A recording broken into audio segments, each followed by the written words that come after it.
Good evening, everyone. Thank you all for joining us today. Before we get started, we're going to ask the Councilmember Hinton lead us in prayer and ask everyone to please stand for the pledge.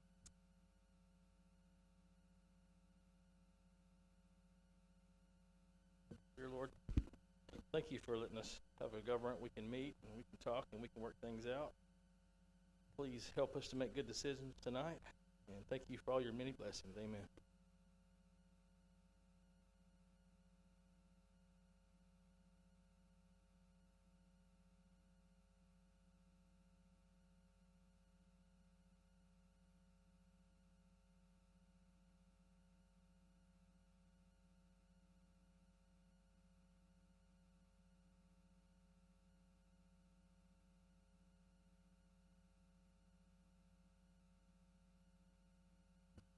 All right, our first agenda item is to consider approval of the January 21st, 2025 meeting minutes.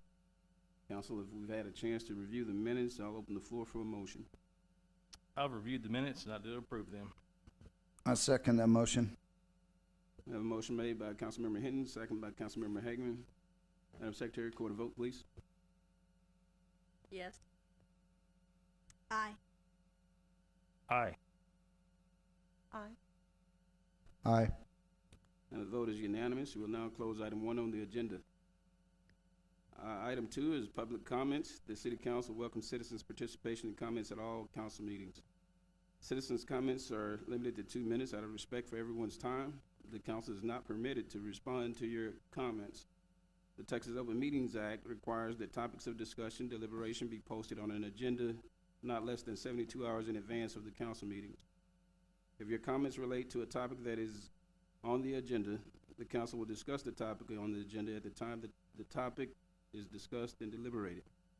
I'll also say if we have any citizens in the house tonight that would like to comment about the Animals Code of Ordinance, that if you would like to wait to that agenda item to speak, you're more than welcome to. At this time, I'll open the floor to the citizens to make comments at this time and address the council. Please state your name and address. Thank you.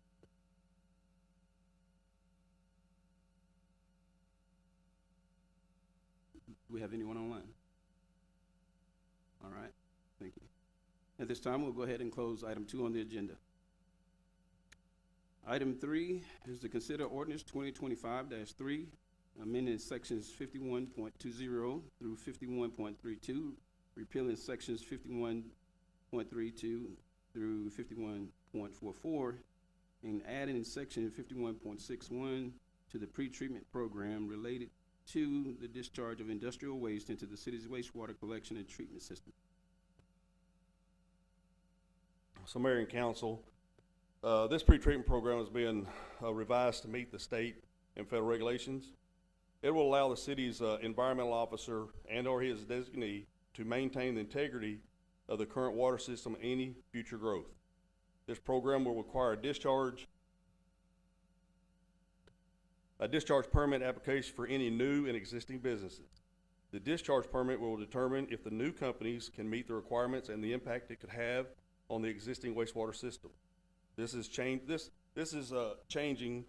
in these 2 sections, and this ordinance has not been updated in about 20 years, so it needed to be done. So I just put those 2 ordinances there for you guys to see that we have the old and the existing. So we recommend a motion to approve ordinance 2025-3, amending section 5120 through 5132, repealing section 51.32 through 51.44, and adding sections 51.61 to the pretreatment program. All right, the floor is open for any question in council. Does this also apply to the Pilgrims wastewater plant on the other side of town? No, sir, they're on their own.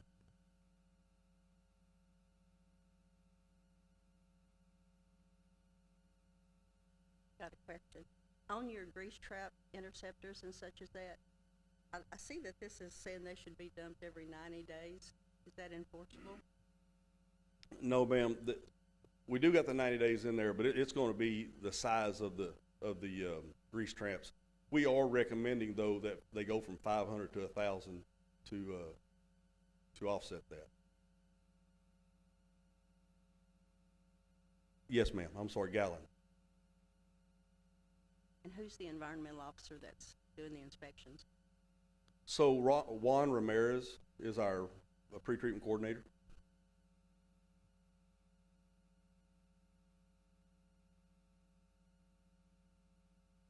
Anthony, do you know off the top of your head, just for the public that pays attention, what are there significant changes? Could you highlight a couple of them and how it's going to impact the local businesses that are already here? Yes, ma'am. And so there's not been a whole lot of changes. This is pretty much the old one. We just brought it into accordance with the state regulations. And so the impact on the new one, businesses will be, we'll go in, we'll ask them to fill out an application form. That gives us information as to what they're dumping on us. If they're planning on changing their chemicals that will dump on us, they have to give us a 30-day notice. And so it's just basically us working with them and them working with us to make sure that we maintain our wastewater system and the new wastewater plant that we're having built.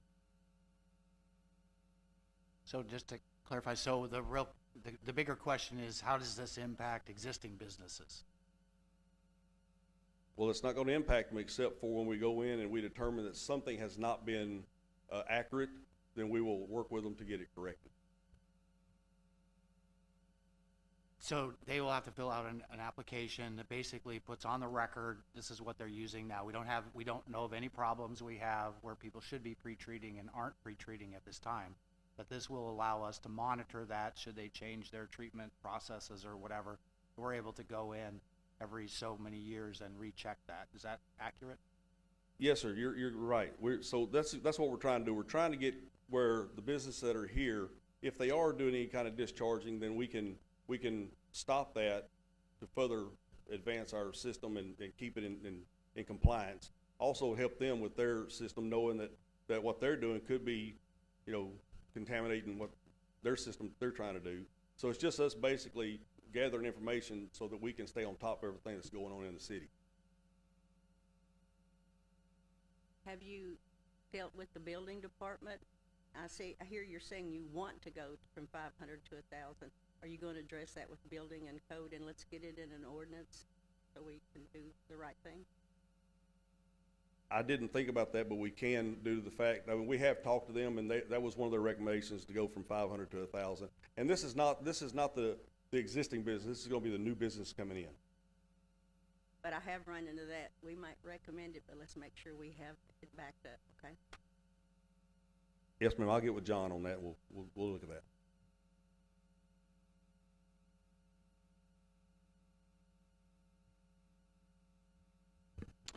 All right, I make a motion to vote on ordinance 2025-3, amending sections 51.2 through 5132, repealing sections 5132 through 5144, and adding section 5161 to the pre-treatment program related to the discharge of industrial waste into the city's wastewater collection and treatment center. I second it. Motion made by Councilmember Hagerman, second by Councilmember Carbell. Madam Secretary, record a vote, please. Aye. Aye. Aye. Aye. Yes. Vote is unanimous. We'll now close item 3 on the agenda. Our next item 4, is to consider resolution 2025-1 in support of Mount Pleasant Trails for a proposed affordable rental senior housing development in association with its Texas Department of Housing and Community Affairs application. Ms. Lamb. Good evening, Council and Mr. Mayor. This next item is the presentation by Trinity Housing Development Corporation with Michael Fogel here to present to you. This is the first housing tax credit that some of the council has probably been associated with. Several of the members were here for this same previous property and several years ago. And so he will give you kind of an overview of what that program is. Just as an aside, there is a piece of paper that does exactly pinpoint that, property on Tennyson Road. It is to the east of Cypress Creek Apartments, and it is directly to the south gate. That piece of property, it is zoned appropriately and had been considered in years past. So I'll turn it over to Mr. Fogel. Alrighty.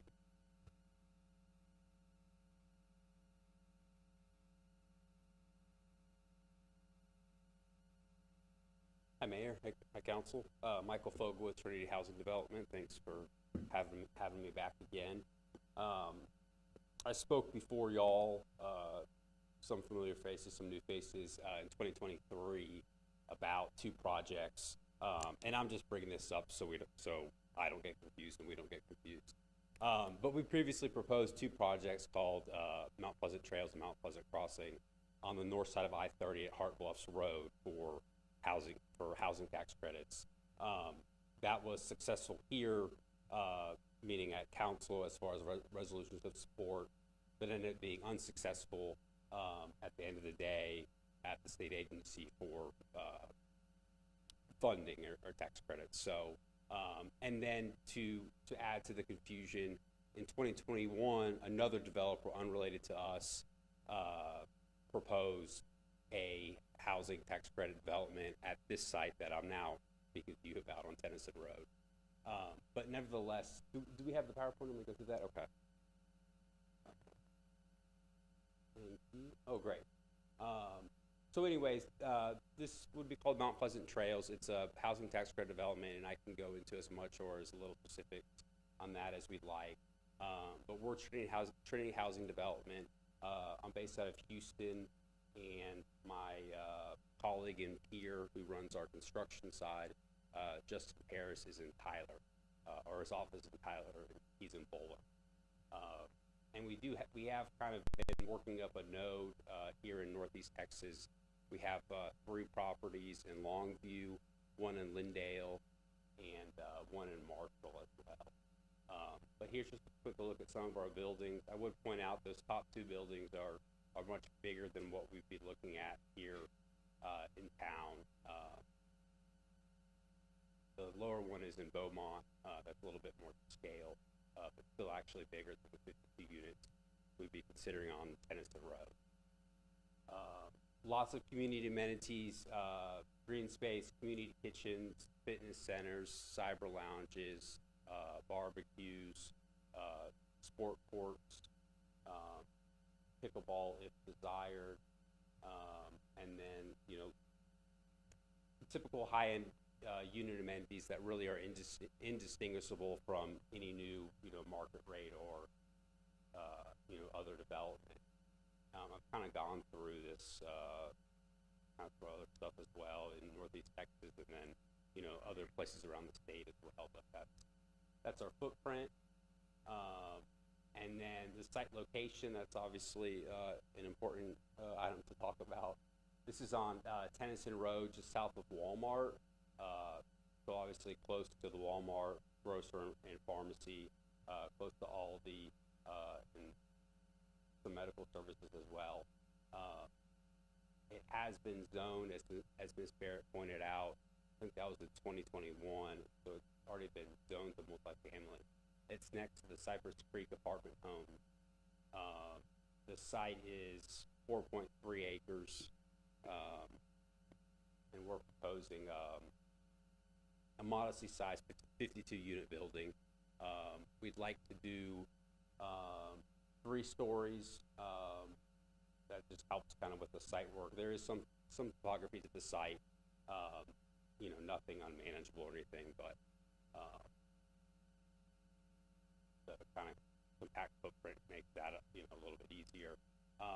And regardless if it's 2 stories or 3 stories, it will have an elevator because this is a senior development, which means occupancy is limited to people 55 and older. We check that pretty rigorously. Of course, that move in, but there's compliance and monitoring as well to make sure that's that occupancy, that age limit stays enforced. It would be income restricted for most of the units. We would have some market rate units, but basically there's a funding mechanism. A public-private partnership is the essence of it, called housing tax credits, which is a federal tax credit administered at a state level that's then awarded to developers and development sites that meet certain criteria. On the back end, that tax credit is sold. It's a 10-year credit, but all that means is there's a lot of private oversight of a semi-public financing entity. We would maintain ownership of the property long-term for decades to come. The tax credit kind of compliance monitoring period is 35 years. So that provides, I think, an important level of oversight. And basically, why we're here today, other than to introduce the project, is to request what's called a resolution of support from City Council, which is a symbolic gesture, if you will, which allows us to proceed with our application. And then property is zoned, but that support resolution is not, a shortcut or a bypassing of any of the typical and needed development path as far as, permits and approvals. So that's a summary, if you will. I would love to open it up for questions and then, I guess, kind of see where we stand.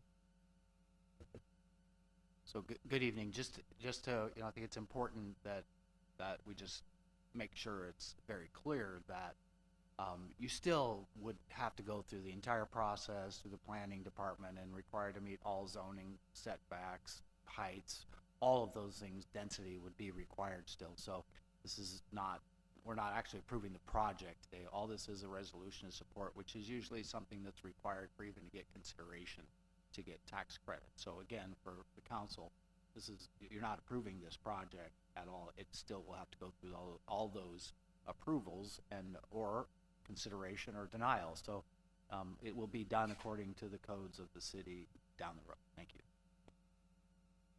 Thank you, Mr. Narha. Floor is open for any questioning at this time by the council. I'm curious. Explain the process of how you're getting the tax credits and stuff. How does that work?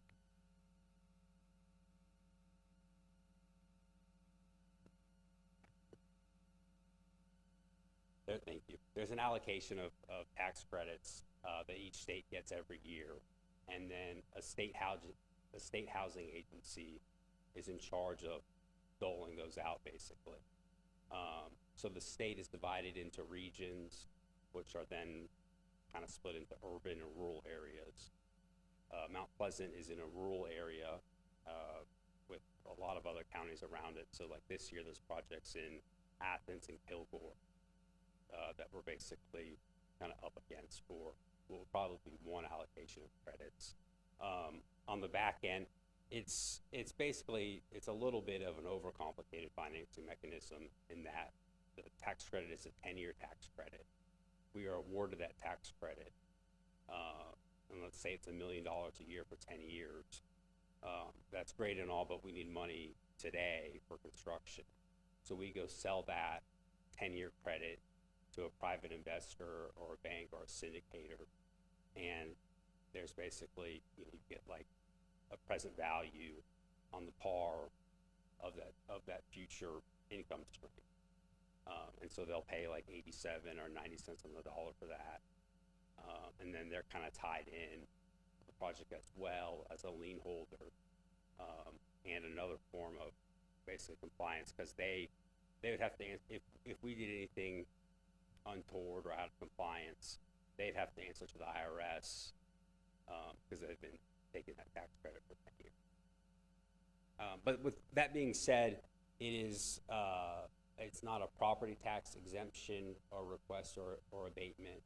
And it's not there's a dirty word you may hear in big cities right now called PFC, which is kind of a tax mechanism for removing taxes from multifamily properties. It is not a PFC structure, and it's not a tax abatement or exemption. It's that tax credit on the kind of front end funding mechanism. And I'm sorry, my mouth is going very dry. That's fine. We have any further questions? Yeah, just want to help me understand here. I know you said the limit, you know, or the minimum age is 55, but then you also noted family in the mixed income community on one of the slides. So what exactly, from a criteria standpoint, just, I think, just so, you know, it sounds conflicting. Sir, I need you to grab that button.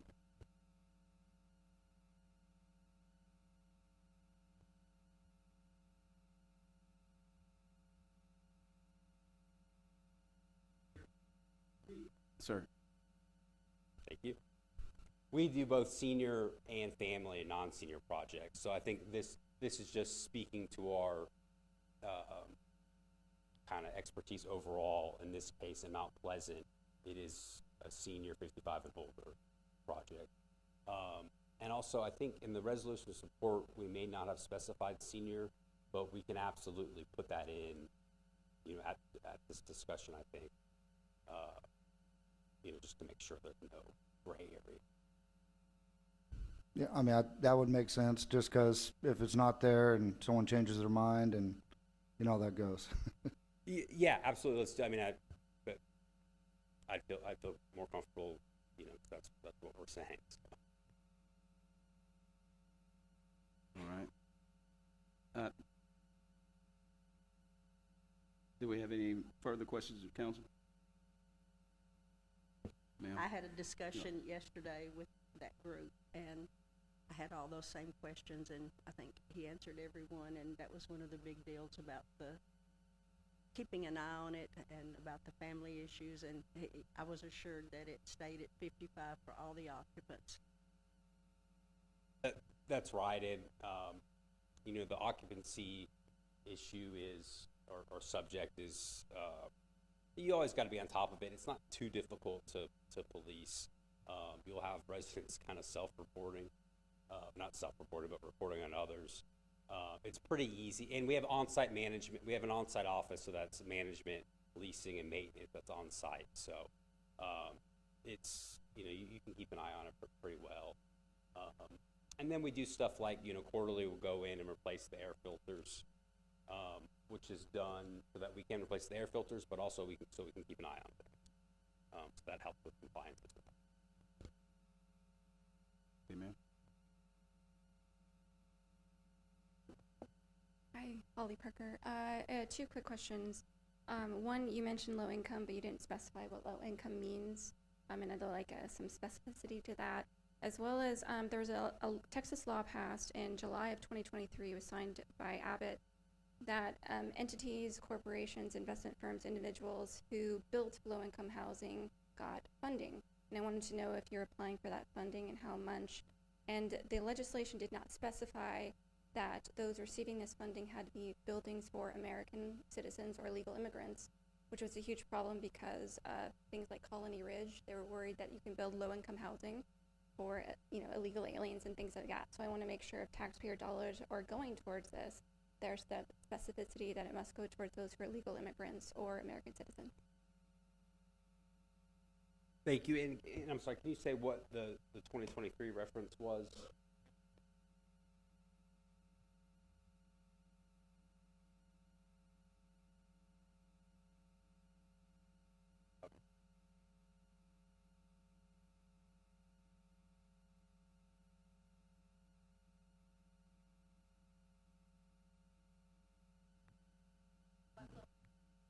Yeah.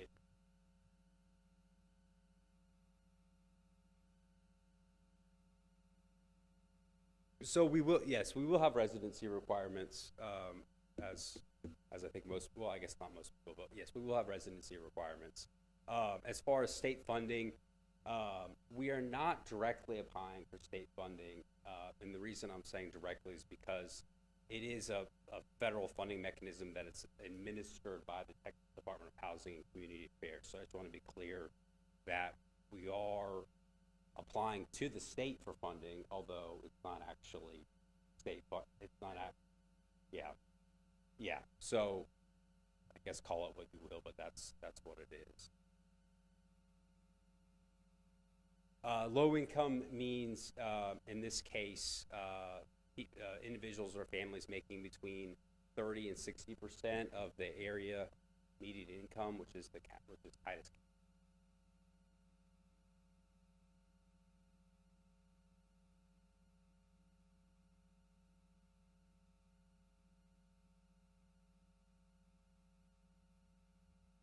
But it's calculated based on the county income level, and then lower moderate income means people earning up to 60% of, no, not 60% of poverty, 60% of the area's median income.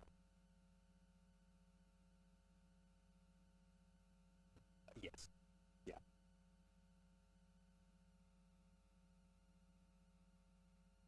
All right. All right, Madam Secretary, you had someone online?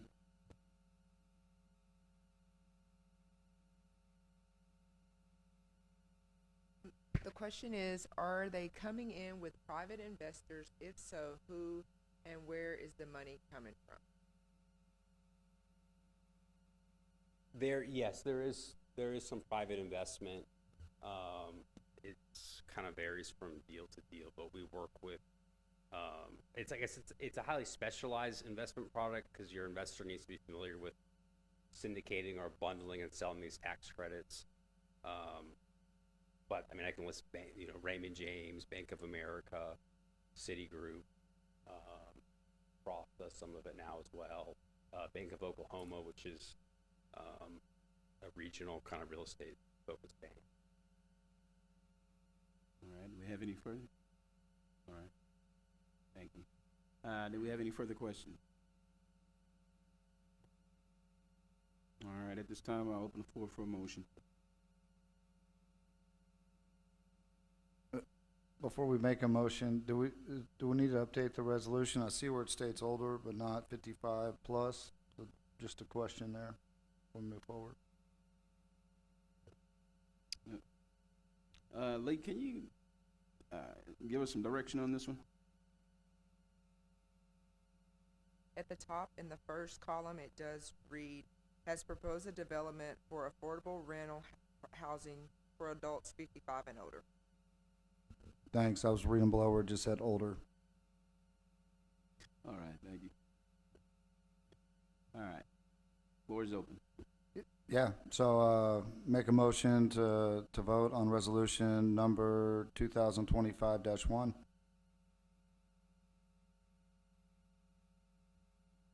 Need to have a second.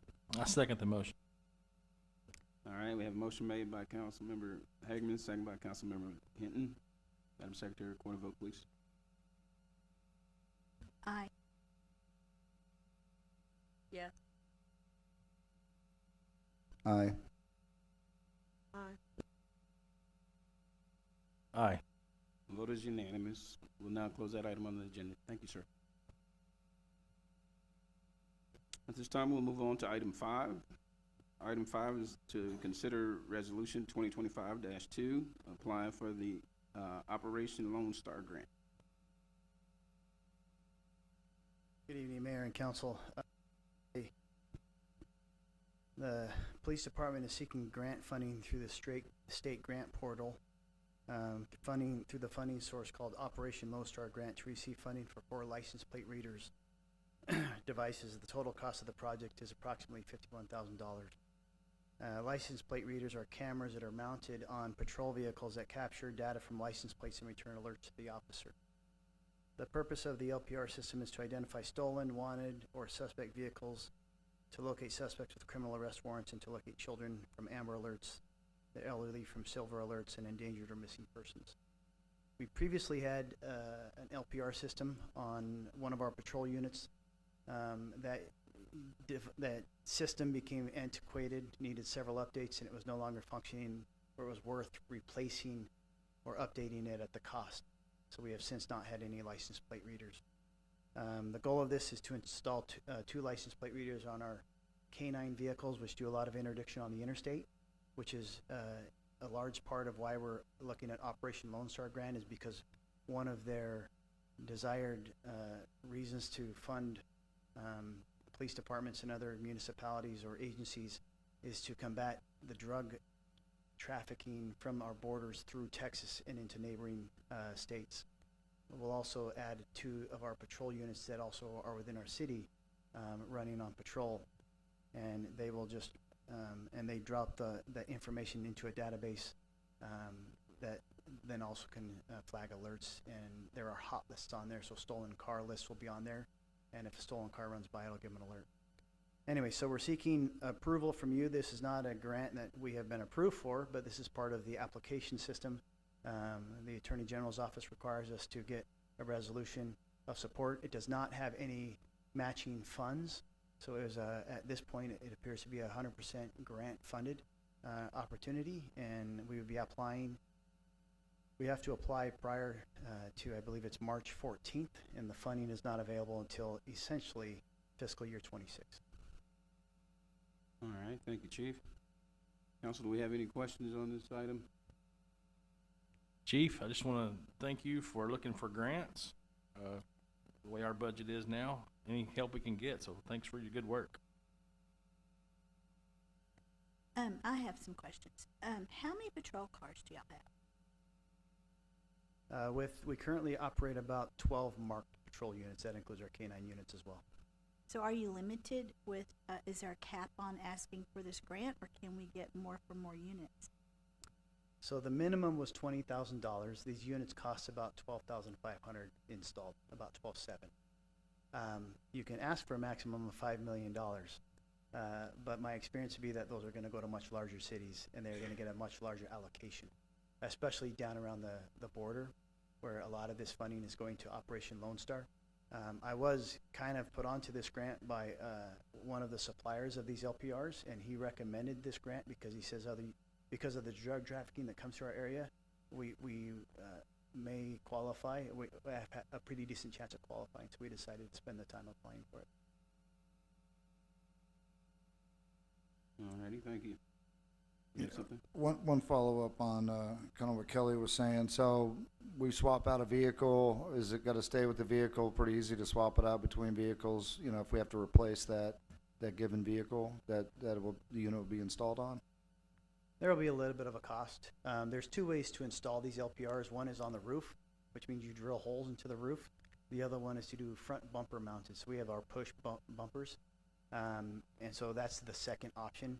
That's actually the option I'm looking at now for resale value. I don't want more holes in the vehicles, but hopefully we don't hit anything with those front bumpers. But yeah, if we switch out vehicles, one of our K-9 units is about to come online soon, and we would be putting them on a couple of our newest units. So we hope to push that down a little bit. But yeah, there'd be a little bit of pulling them off and putting them on a new vehicle cost. I think the install on these. From zero to install was about $1,200, $1,250. All right. You have a question? All right. Well, we'll go ahead and open the floor for a motion on this item. I make a motion to approve Resolution 2025-2, applying for the Operation Lone Star Grant for the 4 license plate readers. I second the motion. All right, we have a motion made by Councilmember Redfern, second by Councilmember Hinton. Madam Secretary, record a vote, please. Yes. Aye. Aye. Aye. Aye.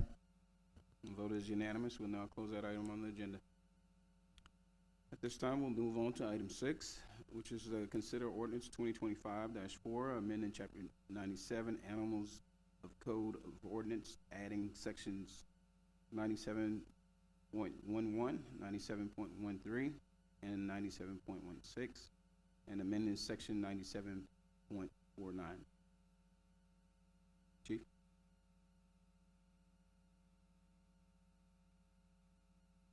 So do you want to do the public comment first? You can, if anyone in the audience wanted to speak on it, you're more than welcome to at this time.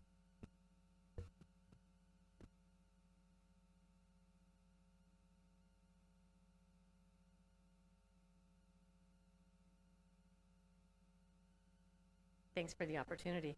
My name is Elaine Tipping. I'm with NETRO, also known as Northeast Texas Rescue Organization. We are a 501c3 operating here in Mount Pleasant. We're not big. We are a small organization, but we work really hard. In past years, we've rescued 200 to 300 dogs and placed the majority of those dogs. The dogs we don't place stay in foster homes or stay with us forever.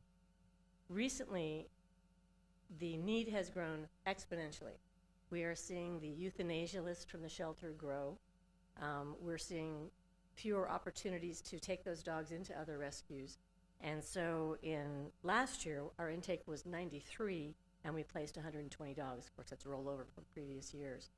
The reason the numbers went down is that we are a small but mighty group of 20 non-paid volunteers, and we do as much as we can with very little. Right now we have 43 dogs in our care. 12 of those are at our kennel facility over on Mulberry, and the rest of those are in foster. In the past, we accepted dogs from all over. Our reach was wide. I mean, we all over. But again, because of the growing need, we are now really focusing on pulling dogs off of the euthanasia list at our local shelter. The truth is that dogs die every week at that shelter, and it's not their fault. And it is not the shelter's fault. It is unresponsible pet ownership and the lack of the ability to encourage responsible pet ownership and enforce that responsibility. So until that is done, those dogs and cats, I'm focused on dogs because that's what we do, but those dogs and cats will die every week. Chipping, stopping parking lot sales, spaying and neutering dogs that are returned to their owners, those are all good steps, and those are all important parts of the puzzle, but they don't address stemming the tide of dogs that are flooding shelters and rescues. We're not the only ones that are full. Everybody is full. Texas is not a good place to be a stray dog, quite frankly. Netro asks that you not adopt this resolution, this ordinance, but instead create an advisory committee of some sort, and I know committee is kind of a bad word sometimes, but comprised of appropriate city council members, law enforcement, rescues, citizens, to develop a comprehensive animal welfare plan that includes all of those things that are in this ordinance, plus different spay and neuter requirements, plus registration requirements, plus. There's a lot that can go into an effective ordinance.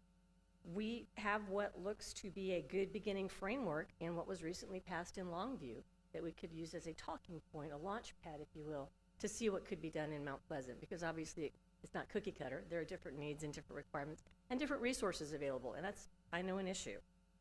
It goes without saying, Netro would be really happy to sit at that table, and we will do whatever we can to make things better and stop what we feel is a truly, truly awful situation in the city of Mount Pleasant. Thank you for your time. Thank you. Do we have anyone else from the public at this time? Hi, Holly Parker, Cookville. Just to give you an example of how severe the crisis is, last week, between Monday and Friday, I took in 7 dumped dogs, myself. 4 were dumped in Mount Pleasant. 1 was Old Parish Road. 3 were dumped in Cookville on 3120 where it was flooding. Someone had the audacity to dump 4 dogs in a flooding river, a little creek. I saved 3 of them. The other one, I don't know where it's at. Can't find it now. It's unsustainable for the community to continue to bear this burden of other people's responsibility. It's not the burden in caring for the animal. We're happy every time we can save one. The burden is that they have the audacity to put their responsibility onto me and others who can't look away. We just can't. It's not in our nature to look away because this is our passion. So I'm asking this body, in the past, which has been indifferent to the subject, if not zero concern, to care, to look, and to have compassion towards these animals and to the people who are doing a true community service like Netro, Let Love Live, Kitty Cove, and others. And really see them as community partners. I have no ill will towards the animal shelter, none at all. They're doing a real service to the community as well. And in this process, because elected officials have not been concerned with the general welfare of the community, they end up being the bad guy, but they're not. It's people in positions like yours, it's your responsibility to care for the general welfare of the population, and that includes the animals. And I just ask you to help us. Thank you.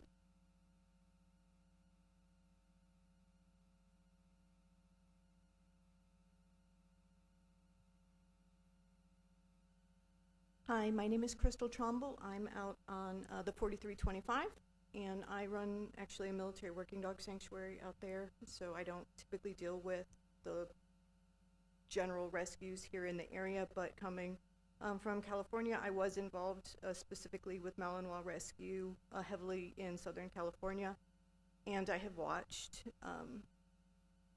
how this area has been functioning with the amount of abandoned animals, dogs, cats. My husband and I, we've talked to our neighbors. If dogs and cats repeatedly show up on my property and they're intact, they can go back home without their testicles and spayed. We're not adding to the population. They need to stay at their house. There's no other way to try to stem the reproducing animals in our area. My husband and I already have, we call them Texas Specials. We have 4 of those dogs. We have 6 cats. We've been doing pregnancy spays on everything we can find. There is an overwhelming number of animals here.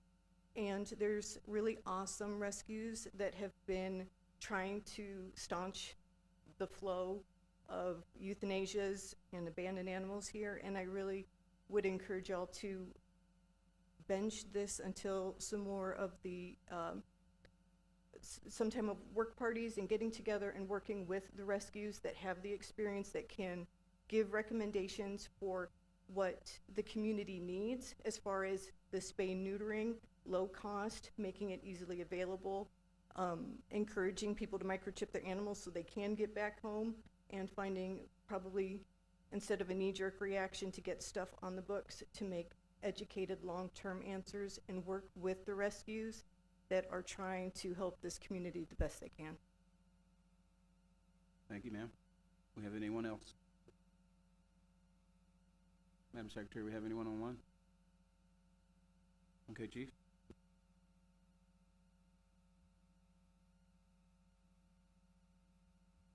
I would like to ask a question because I used to be over animal control many, many years ago, and the problem is not just the city, it's the county. Have y'all been to the county, and what is the county willing to do, or the sheriff's department? I mean, because this has to be a joint venture. It has to be 2 entities working together. I mean, I've met with Judge Cooper, and he is very supportive of trying to solve the problem. They're limited on what they can do right now due to legislation.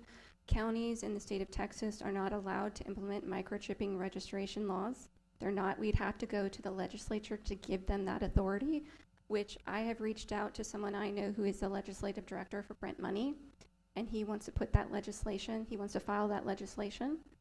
So I'm looking forward to seeing if they can do something like that that would give them the power to work. As to the sheriff's department, we've tried to meet with the new sheriff. It hasn't been successful yet.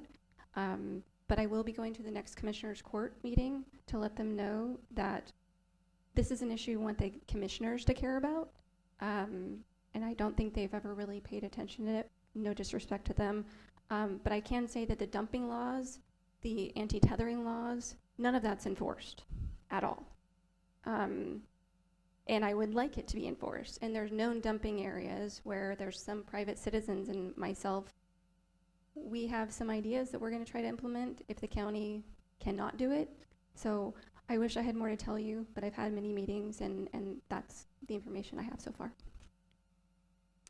I have a question. Then I don't know who can answer this question.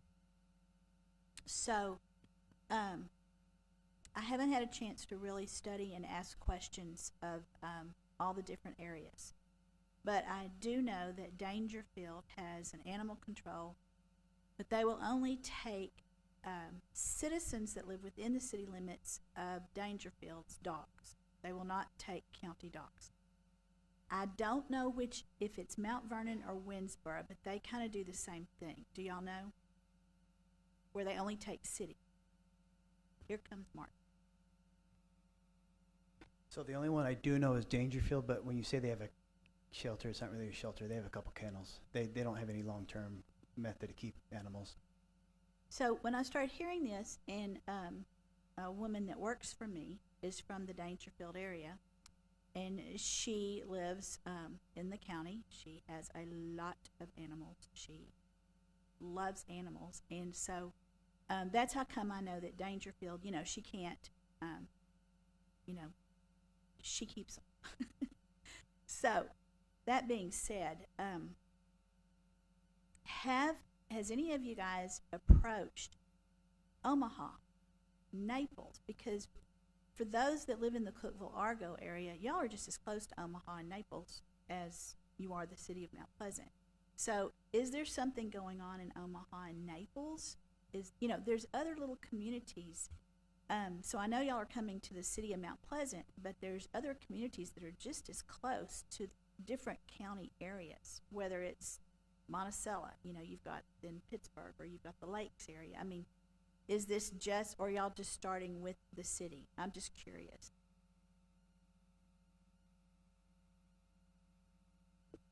I suppose I'm starting with in the county with which I live, and where my taxpayer dollars go, so to speak. Although technically I do give money to the Omaha School District, whatever it is. So I'm more than willing to go and help out, but the point is what we're trying to do is build best practices here that we can replicate in our neighboring counties. Because the neighboring counties are incredibly poor, very poor. So we need to show them what success looks like, and if we can't replicate it here, there's no point in me going to Omaha, who has no money, and saying, I want you to implement these new laws. So again, best practices here, and then let's build out to help our neighbors. And I echo that. We're starting where we live and where we know we've had some impact. The other thing about those other locations is that depending on who might be staffing that day, if you say you found this dog in the city limits and give an address where it was found, it's found in the city limits. You don't necessarily have to prove your residency, it's just where the dog was. So there are ways around things, right? So there always is. But I think the reason we're starting here is, as I said, we're thrilled that there's something to talk about here. Whether you pass it or not, there's something to start a conversation. And I think that the comments have shown that there's an appetite for a larger conversation, which may then be able to be leveraged in those other communities. Because you're right, the dogs really don't respect the city limits. They just don't. So it's we start where we can and hope to make a difference that we can then leverage in other communities. All right, thank you, ma'am. All right, Chief.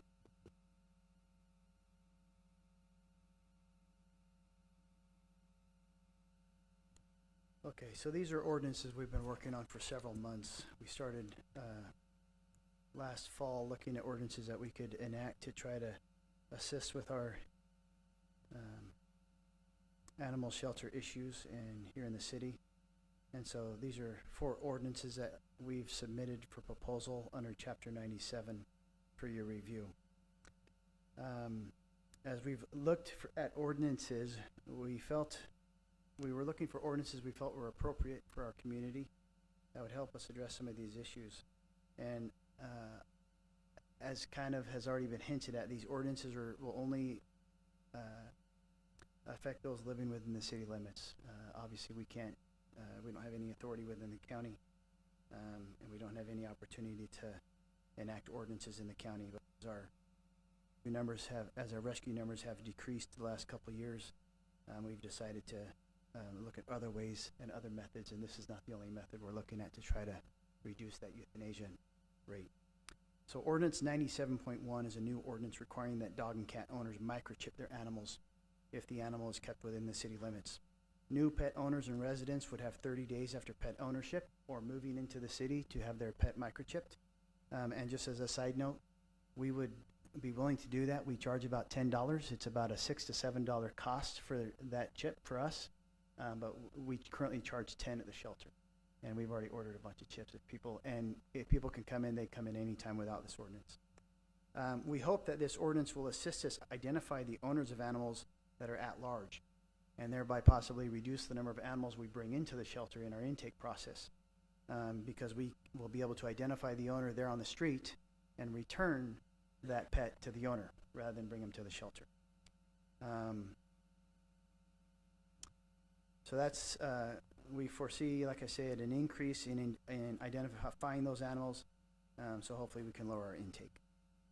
Ordinance 9713 is a new ordinance making it unlawful for someone to sell or give away animals within the city limits, and further makes it unlawful for property owners to allow individuals to sell or give away animals on their property. You see these sales every weekend at varying parking lots in our city. When we adopt or allow, when people come to our shelter to adopt, they're required to spay or neuter that animal within 30 days. We do allow extensions based on ability and availability of the of getting those appointments, but it is required, and we send citations if they do not. We also require vaccinations per ordinance and upon adoption. And yet here we have those who can sell animals out of a crate that they've had, they can make a profit, but there's no requirements for spay or neuter or microchipping. So we want to stop that practice. Ordinance 97.16 is a new ordinance prohibiting the feeding of stray animals or leaving out food for stray animals. Attracting stray animals and wild animals to one's residence is a hazard to those living around that neighbor and puts others and their pets in danger. And I can tell you of a neighboring city where actually a wild raccoon bit a neighbor, where the next door neighbor was putting out food for wild animals, and that neighbor had to go through rabies vaccination shots. So we're trying to stop that practice. The last ordinance is 97.49, is a modification to the ordinance adding language requiring sterilization of an animal that is impounded at our shelter prior to redemption at the owner. And this will be at the owner's cost. Owners who have an animal impounded will have 30 days, similar to the adoptions, to have their dog or cat spayed or neutered.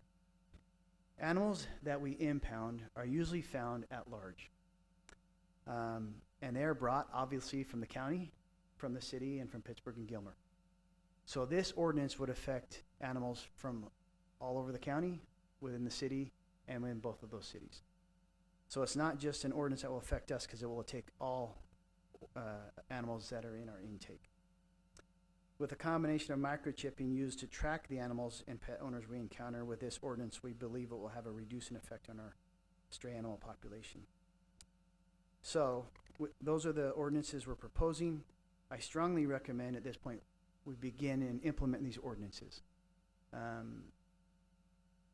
Last year, we took in 860 animals from the county, 703 from the Mount Pleasant Public, 435 were recovered by Animal Control Services, and then we had some from Gilmer and Pittsburgh for a total of 2,300 animals.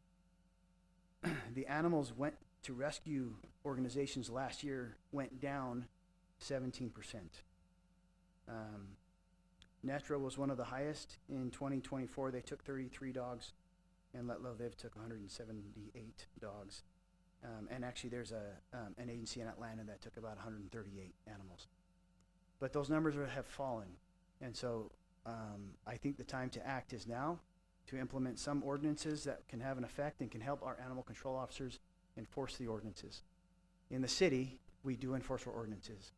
If you abandon an animal, it's a felony, and we will find you and arrest you if we can. If we see animals tethered, our animal control officers respond to those calls, and when they see it, they address that issue within the city. So we're doing, I appreciate the comments. I'm very much appreciate the comments that were given about, they appreciate the shelter staff. They work very hard, and they're very conscientious. And the euthanasia is an issue for me, for them, and for me as I watch them have to do it. So we would love to bring it down, which is why I believe the time to put ordinances in place is now. I believe this can have some effect. Am I telling you it's perfect? No. I've talked to several residents, though, and we've tried to find a happy medium where the residents will support ordinances, but also we can address those who are not responsible pet owners. So if we're getting your pet because it's getting out, now you have to sterilize or neuter it. We won't be knocking on doors asking people. But if we microchip those animals, we'll be able to more likely find the owners and then require the sterilization. So any questions, I'm happy to answer. I have one, Chief. Of that 2,300 total from, is that from last year, you say? Do you have an average of about, how many of those animals was euthanized? Yes. Last year, we euthanized 1,010. All right. And of the population last year, how many were actually adopted out outside of what was taken? In 2024, we adopted 492 animals. And we did start last year also doing free adoptions with our donation money. We started doing free adoption. Well, we've done adoption events on weekends and stuff for several years. This year we started doing free adoption events at the shelter and also at other locations where we did through our donation money, we returned that to the public by doing free donations. I will tell you that's a double-edged sword. When it's free, we tend to get more returns than normal.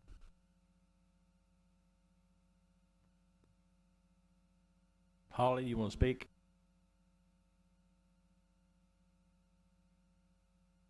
I just wanted to let you guys know that in 2023, Let Love Live pulled, I believe it was $693 from the dogs from the shelter, right? So it's 63% of all rescues were pulled by Let Love Live. That's including cats, right? 63%. If you take away cats, that one rescue alone was responsible for about 80% of the pulls in 2023, and we've now lost them as a partner because this issue is so severe and elected officials have not moved on this, that they've taken their rescue dollars elsewhere, right? So I'm not saying that, I agree we probably should table this because we're not getting to the heart of the culture and the spay and neuter, but I'm saying that you have to pay attention to what the rescues have done because they're the ones who've pulled the heavy weight in bringing down these numbers where they've gone from 2022 to 37% euthanasia rate to now we're more than 50%.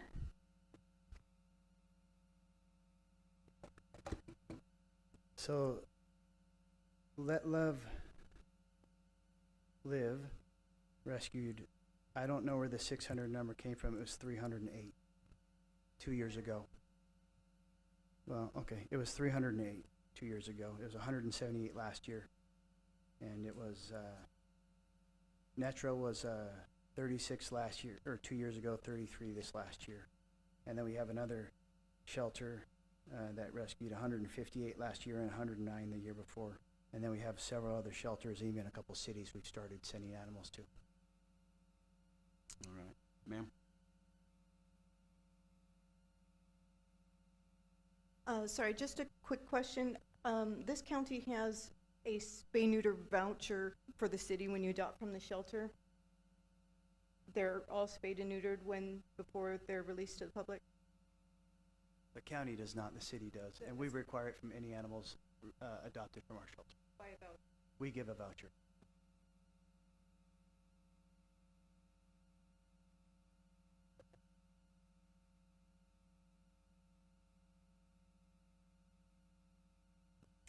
Let me put it this way. We filed almost 300 complaints last year with the court, and most of those are for spay-neuter failures. We adopted 492. We sent 284 complaints that were filed with the court.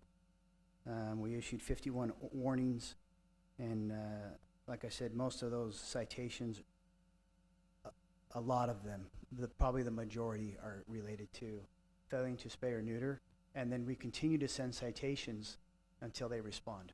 So it's not just one citation necessarily for an owner. We continue to track the same person, and I've seen people with 4 or 5 warrants for violating that ordinance. Sure.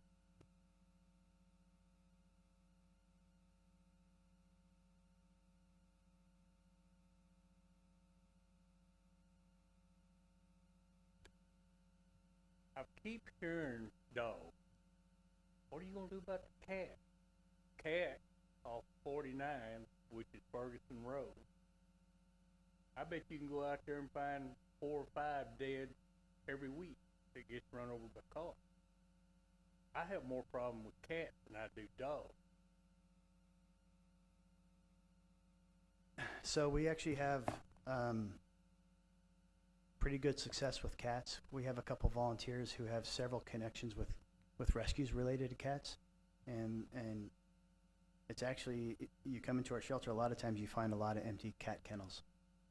They're very good about finding them. A lot of the cats we put down are feral cats, and so I think last year 1 week we had a couple folks in the county bring us like 30 cats in 2 weeks, and they were all feral or diseased. So we put them down, but So we do deal with cats, but the issue is not as large, and we have actually pretty good rescues through a couple of volunteers that work in our shelter. I have a question, Mark. When you talk about giving someone a voucher when they redeem their pets, I'm assuming is what that's for? Or when they pick up one, they're supposed to take it and have it spay or neutered? Okay, well, why don't you, instead of giving them a voucher, why don't you make them pay for it up front when they get the animal? And nobody's gonna pay $200 or $300 to have their pet spay or neutered or when they're wanting to adopt and not come back. Why don't we make them pay for it up front? Well, the voucher system, it makes it easier for people who can't afford the $300 or $400 up front. But there is, so like Animal Protection League, they come to the city on certain days throughout the month, but sometimes it takes a couple months. Well, our voucher covers that spay or neuter at basically 100%. But a lot of people want to go to a veterinarian that they have a relationship with, and so it doesn't cover the entire cost. And it's cost prohibitive for us to cover that kind of cost. So, again, I think it would reduce maybe our adoptions, because if we started demanding $300 or $400 up front, and then we would be choosing where they got that spay or neuter.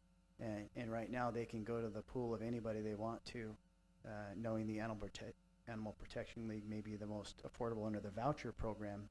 So if they can't afford it, they can still do it through that program. But if they have the sufficient funding, they can go to their vet. Of those you file complaints against in the court, what happens to those? How many of those are actually taken care of? Well, I can tell you that we take people to jail on their warrants. I can't tell you how many pay those fines. I'd have to ask the municipal court for a set of numbers based on those charges, but those fines are court fees and add court fees to them as well.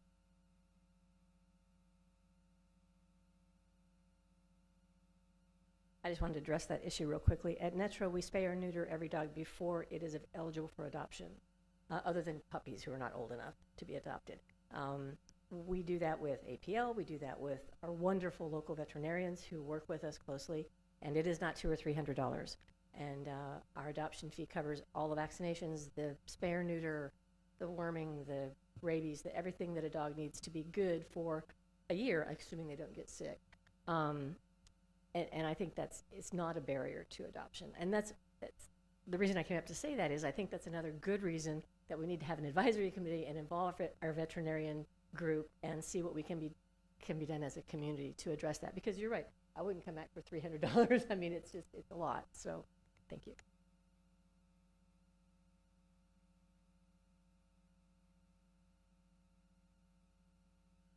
Wesley Lyon, Mount Pleasant. I just had a question. I was a little confused on why y'all don't want the ordinances passed, because I went to the meeting for the animals, and these ordinances are going to help us at least halfway align with Longview, so Let Love Live will supposedly plug back. Oh, I thought these were the ones that they were going to, but this is a start. I mean, do we plan on putting more ordinances in? It's based on approval. But that's what we're addressing tonight, sir. Right. Yeah, so I mean, that's the plan, right? I mean, is to start with these and then build on them, right?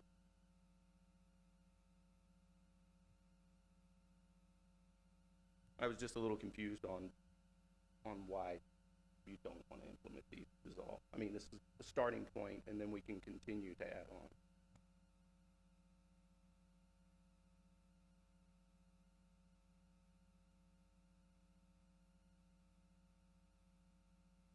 It's a good question, and it's not that these are bad ordinances. These are not bad things. As I said before, they're all part of a solution, but they are not the solution. And to piecemeal it and part it out, I don't think does anybody a service. I think it's going to cause more confusion. It's not a good message to be able to communicate or educate a community on when we say, well, here's one thing, but 6 months later, oh, here's another thing, and 2 years later, here's another thing. I think if you really believe this is an issue, if we really believe we're putting animals in a better position to stay alive in this city, I think we have to step back and look at it more holistically and put a plan together that addresses spay and neuter on the big picture, not just the ones that we're adopting out of the shelter or the ones that are being reunited, or even the ones that we're adopting out. It's a much bigger issue than that. So are vaccinations, so is registration. I mean, there are a lot of piece parts of it that aren't addressed here yet, but I think need to be on a grander scale. So it's not that this is bad or that we don't agree that these are good things, but it's just not the thing, is our opinion. Well, I will say this, my phone started ringing at 7:45 this morning, and hadn't stopped ringing until I left to come here, and they were from citizens of Mount Pleasant, and I kind of spoke to Mark about it. I got blasted all over the place because people were saying, I don't want to spay neuter my dog, I don't want to do this, why are you forcing somebody else's problem? So it's really a balance where we need more citizens from the city here, because like I say, it was not received well, what I was hearing today from our citizens. So, I'll just repeat something I said earlier.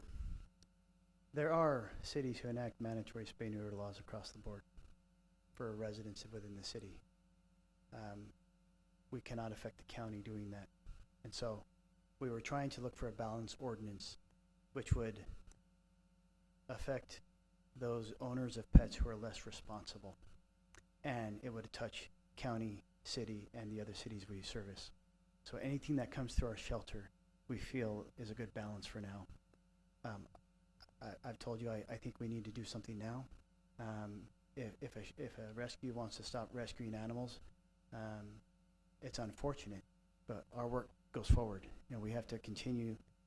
I have told my staff who wants to put a sign on the door saying we're full, that's not something we do. We're taxpayer funded. We serve the citizens of this city, and so we can't do that.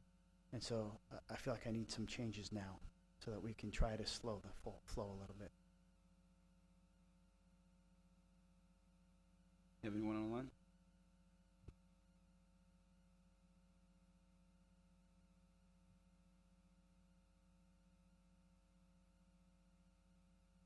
This person said the county takes cities' inmates. Also, should we also ask the other cities that we take dogs from to implement the same ordinances? And then someone said, please table this and include all rescues. It's respectful and only right thing for to do. And then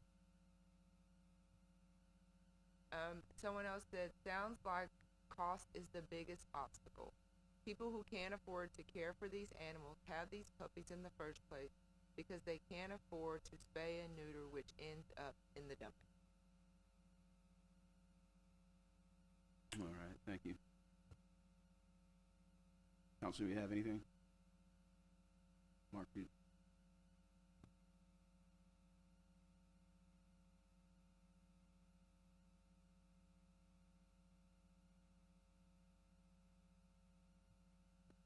So obviously county, we don't have any control over. I do have a meeting actually next week with both of those chiefs to meet with them to talk about animal control issues. And I have mentioned it in prior meetings that our contract is an option to change to require that, but I'm going to have that conversation next week with them to see what they're willing to do already, rather than wait till next July and that contract in October. All right, thank you, Chief. Mark, this isn't a question. Your staff has the worst job in the world. And when I hear complaints, and I know that there's probably some room for growth or room for change in every area, but I've put myself in those shoes, and I thought there is no way I would be able to do that job, and to be able to go home, and to be able to, I mean, it would be a burden. I think everybody agrees it would be a horrible, horrible burden. And so I just want you to tell them, if they're listening or whatever, thank you for what they do, because I could not do it, and I would like everybody here to say they could not do it either. So it's a burden. No, I appreciate that, and they do too. They are not paid enough for what they do. They are very busy at our shelter, and they care quite a bit about those animals. And so I can tell you that turnover of those who have to do euthanasia, the longevity is just not there. It's a difficult job. All right, thank you, Chief. All right, we have no further questions. I'll open the floor for, you have a question? Go ahead. I'll just second what Debbie said, that, I mean, I got even calls right before I came in here today, and some of them were from veterinarians in our area. I mean, I guess where I'm sitting with it now is that, whether the shelters are involved or not, which obviously I want to be involved, I mean, my thought at least would be to have at least one more session, work through this, ensure that there's more community support than the city. Because not saying, Chief, that these aren't thoughtful and worked out, but maybe it's just a better understanding for all before we proceeded with it. But that's just my opinion. And I agree because of the fact that I studied the Longview ordinance. I have a lot of questions about Longview. I've looked at what we have proposed, and I have questions about that. So if I have questions about this, and I know what I want to hear, I appreciate hearing from the rescues. Y'all are the ones that, you believe this. But I also want to hear from the citizens of Mount Pleasant. And my phone also was ringing, people going, I do not want to chip my dog. I do not want to spay and neuter. So, I'm hearing from the rescues that you want to, you should. I'm hearing from the citizens going, I'm not going to do it. So, I do think whether it's a workshop or whether we do a committee or something that's made up of it's got to be citizens that give us their input. I do know that it'd be great to also have the vets talk with it as well. So,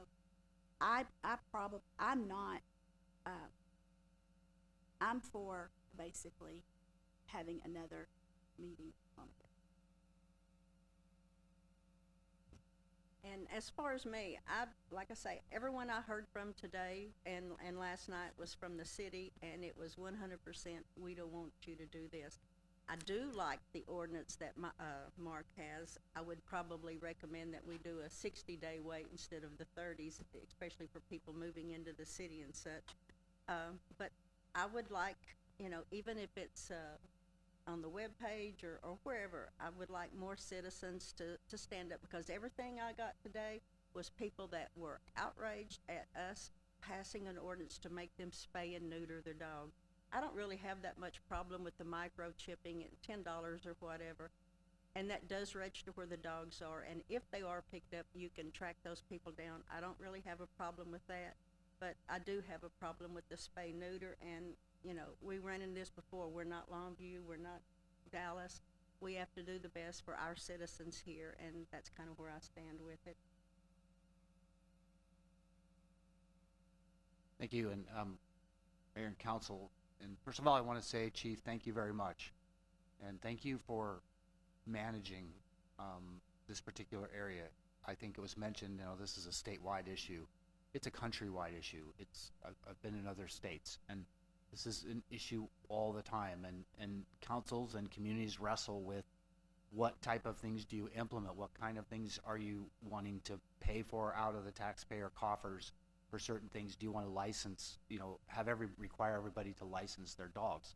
And so I think that for me, I appreciate what Chief has done, and I wouldn't have had this on the agenda if I didn't recommend its approval, because to me, maybe not. There's plenty of room for future discussion on some of the big issues that you're talking about tonight. But it doesn't mean that it's not a good idea to require people to chip their dogs. And maybe the community doesn't like that, and we can figure out a way to get more input on that.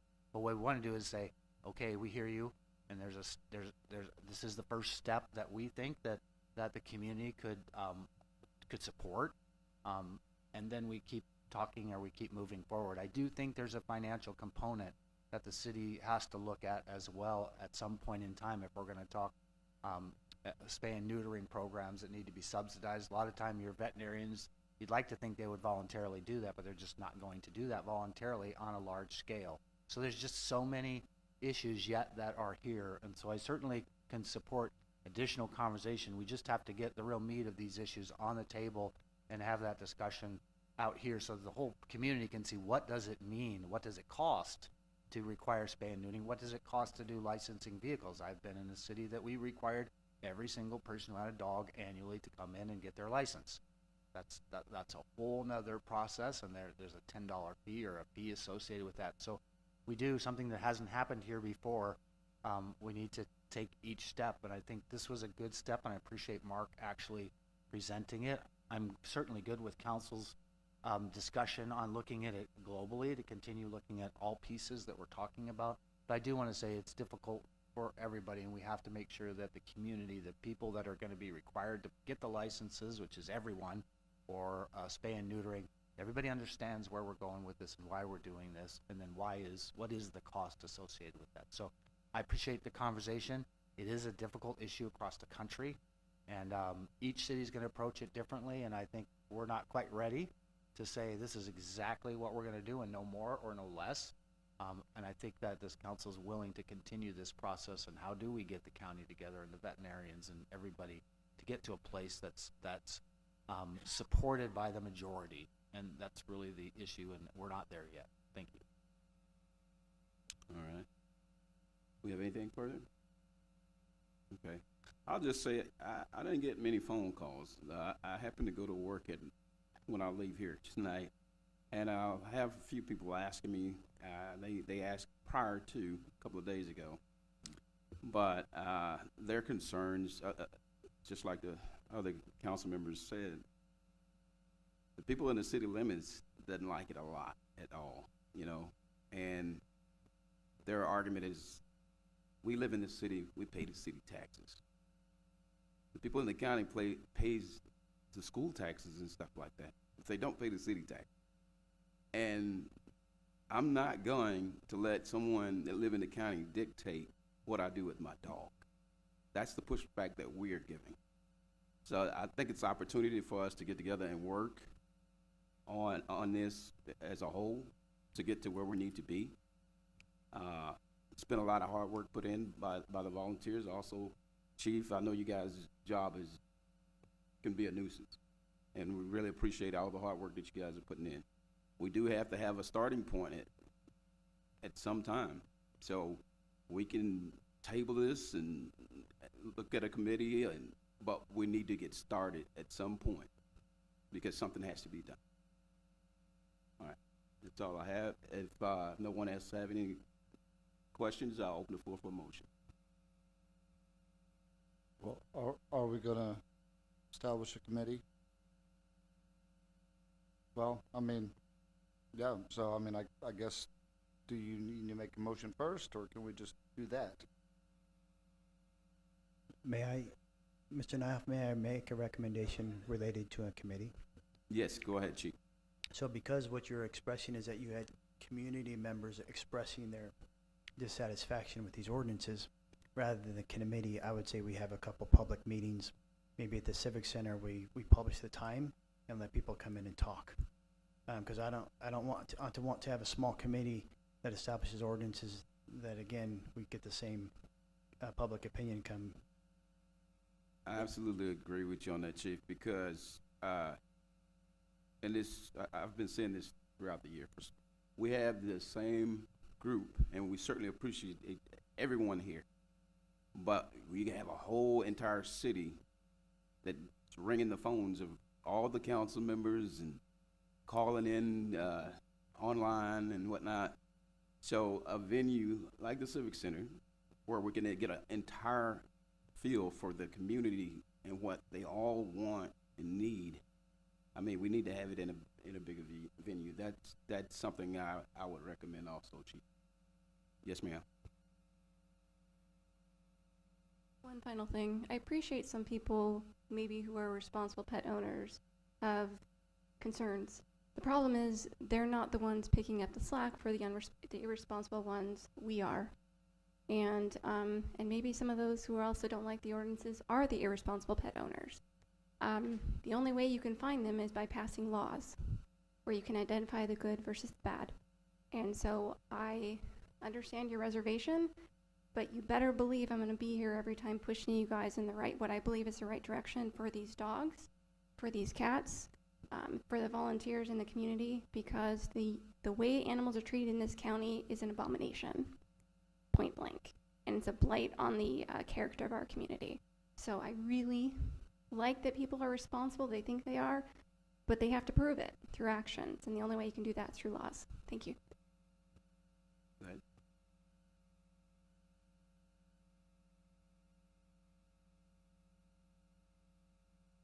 I ducked behind the computer so you couldn't see me. So, somebody said, so if we get funding to supplement spay and neutering costs for all citizens, not just shelter animals, would that help? Another person said, if you don't want to chip, you don't want to find, and this was for the council, sorry. If you don't want to chip, you don't want to find a lost pet or have the pet tracked back to you. Then someone said, I would suggest that those who don't have a spay or neuter, don't want to spay or neuter, they're required to have the animal's blood DNA on file. If dumped animals track back to that DNA, the law comes down heavier on them. All right, thank you, ma'am. Well, I was gonna say, when we were discussing the charter and we had meetings and, you know, we met for 2 nights, we had a little thing downtown that said city meeting tonight, city meeting tonight. And again, I think it's getting the residents of the city of Mount Pleasant to come and to speak. And we had a lot of good feedback from that helped us know what we need to vote on. So that's what I would like to have, is whether it's a 1 workshop, 2 workshops. Debbie's sitting there saying maybe come an hour before the meeting, but you know, I just think that we do need to hear more from the citizen. Okay. Well, with that being said, if you guys want to table this item, I'll need a motion to table it. Make a motion to table this item. I second it. Madam Secretary, we have a motion to table this item. This be the item, I'm sorry, item 6. Motion made by Councilmember Hageman, second by Councilmember Hinton. Please record a vote. Aye. Aye. Aye. Aye. The vote is unanimous. This item will be tabled. We'll now close item 6 on the agenda and move on to item 7, which is our city manager's report. Thank you, Mr. Mayor, members of the council and community. So just to follow up on that item, then Chief will kind of work as a staff. We can work with the animal shelter, and we'll kind of send you a proposal, City Council, for what that might look like, and so that everybody is informed. Kind of when are we going to do dates? What are we thinking as far as public meetings? I appreciate that thought, but we'll follow up on that part of it on next steps. A couple things. I guess sometimes it seems like it's all work, no play around here sometimes. And I just want to say that this Saturday there is a farmer's market, because the temperature is going to be like 80 degrees or something, so everybody needs to get out and enjoy the sunshine. And then in the evening there's a concert. It's at Laura's, and so I just want to let everybody know that. I bring that up because I've spent several meetings with the downtown merchants, and so we have a downtown merchants group, a downtown Main Street, and they are really coming alive, folks. So all of you who are watching, or all of you in the audience, we need to really support our downtown people and all our businesses. And I talked about sales tax revenue, and we had the financial report, and it's down. So certainly we need to support those businesses, but they're looking at how do we create events downtown? How do we give opportunity for a sense of place and gathering amongst all of us to really celebrate all the good things we have? And I have to say to you, I've been working with them. They're a super passionate group, but we're trying to kind of put Main Street and merchants in a combined group. They're kind of separated right now, but you as a council have the Main Street group. They have certain responsibilities, and so they're really working hard together. So certainly on Saturday for Farmers Market, or in the evening, and I don't know what time it is, but in the evening at Laura's are going to have a little concert, bring somebody inside and do some music. So I just want everybody to support that group and tell you we spent time working with them. They're working diligently to make it much stronger, more events downtown, bring more people in, more things to do so that we can all gather.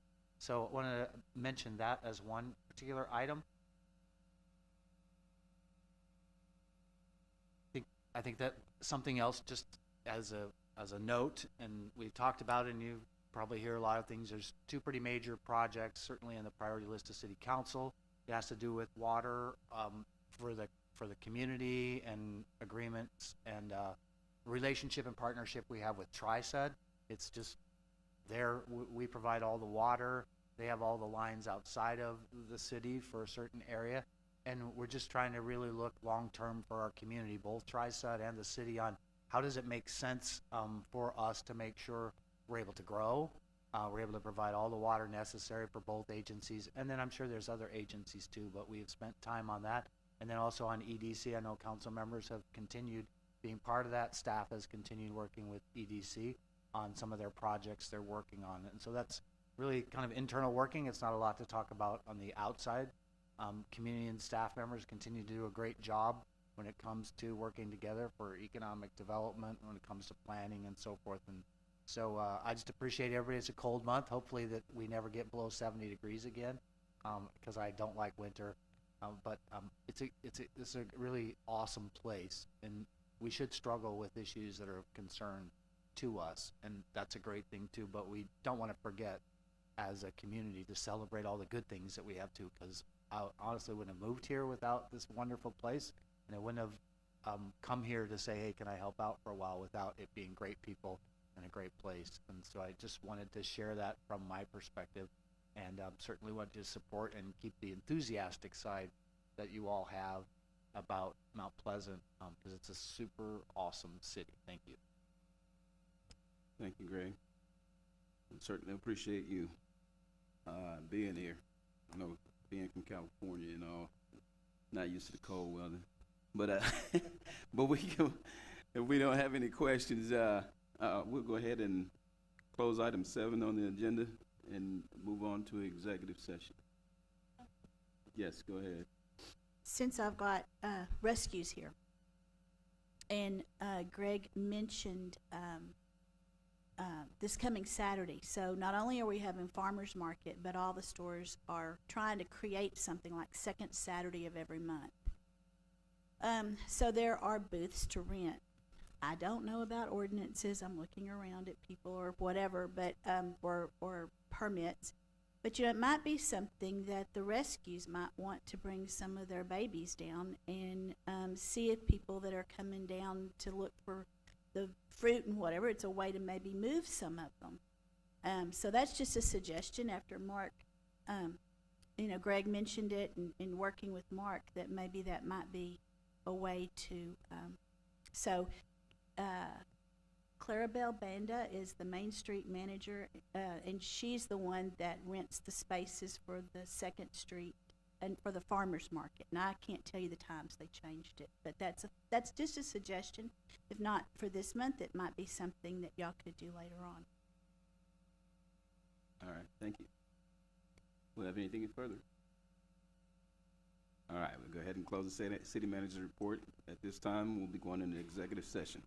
Pursuant to the Open Meetings Act, Chapter 551, Texas Government Code, the City Council will recess into executive session to discuss the following: the discussion of Economic Development Corporation projects, deliberations regarding economic development negotiations.